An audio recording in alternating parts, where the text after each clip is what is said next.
हनुमानञ्जनी सुत वायुपुत्र महाबल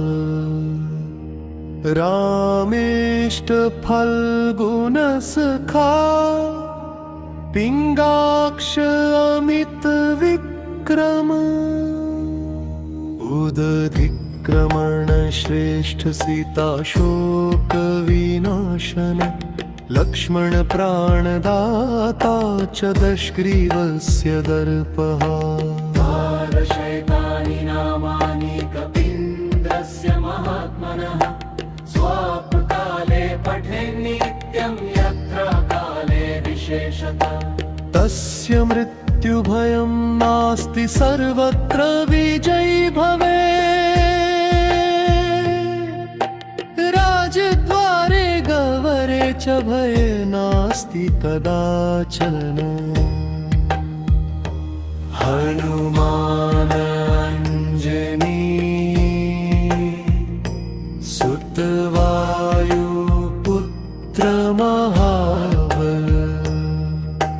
रामेष्ट फल्गुन सखा पिंगाक्ष अमित विक्रम उदधिक्रमण श्रेष्ठ सीता शोक विनाशन लक्ष्मण प्राणदाता च दशग्रीवस्य दर्पः द्वादशैतानि नामानि कपीन्द्रस्य महात्मनः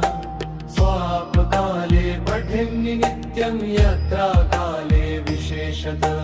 तस्य मृत्युभयं नास्ति सर्वत्र विजयी भवेत्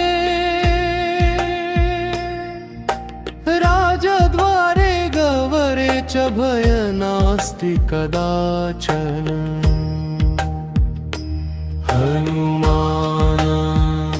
हनुमानञ्जनी सुत वायुपुत्र महाबल रामेष्ट फल्गुन सखा पिंगाक्ष अमित विक्रम उदधिक्रमण श्रेष्ठ सीता शोक विनाशन लक्ष्मण प्राणदाता च दशग्रीवस्य दर्पः द्वादशैतानि नामानि कपीन्द्रस्य महात्मनः स्वापकाले पठेन्नित्यं यत्र काले विशेषतः तस्य मृत्युभयं नास्ति सर्वत्र विजयी भवेत् राजद्वारे गवरे च भय नास्ति कदाचन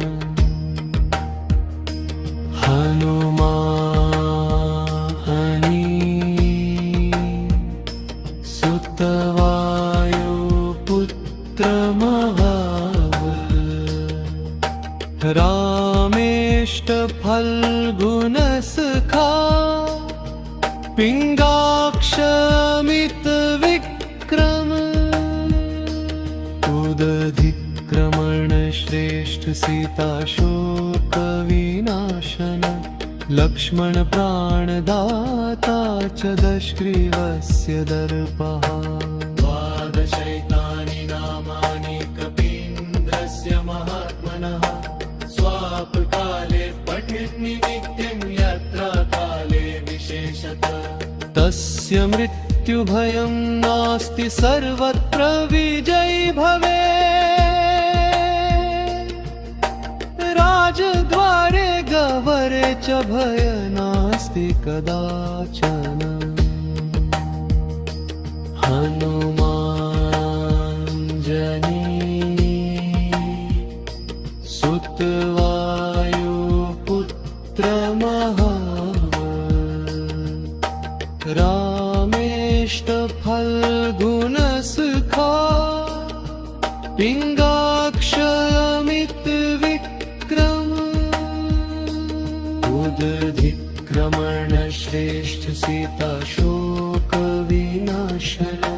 लक्ष्मण प्राणदाता च दशग्रीवस्य दर्पः द्वादशैतानि नामानि कपीन्द्रस्य महात्मनः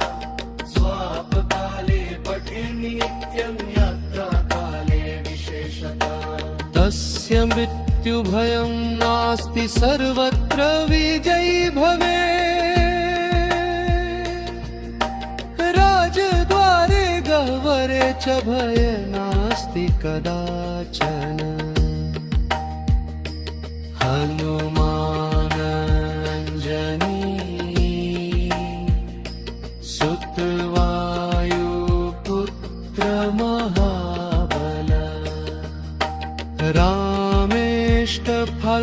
रामेष्टफल्गुनसखा पिङ्गाक्षमितविक्रम उदधिक्रमण श्रेष्ठ सीताशोकविनाशन लक्ष्मण प्राणदाता च दशग्रीवस्य दर्पः द्वादशैतानि नामानि कपीन्द्रस्य महात्मनः स्वापकाले पठेन्नित्यं यत्र काले विशेषतः तस्य मृत्युभयं नास्ति सर्वत्र विजयी भवेत् राजद्वारे गह्वरे च भये नास्ति कदाचन हनुमाञ्जनी सुतवायुपुत्र महाबल रामेष्टफल्गुनसखा पिङ्गाक्षमितविक्रम उदधिक्रमण श्रेष्ठ सीताशोकविनाशन लक्ष्मण प्राणदाता च दशग्रीवस्य दर्पः द्वादशैतानि नामानि कपीन्द्रस्य महात्मनः स्वापकाले पठेन्नित्यं यत्र काले विशेषतः तस्य मृत्युभयं नास्ति सर्वत्र विजयी भवेत् राजद्वारे गह्वरे च भय नास्ति कदाचन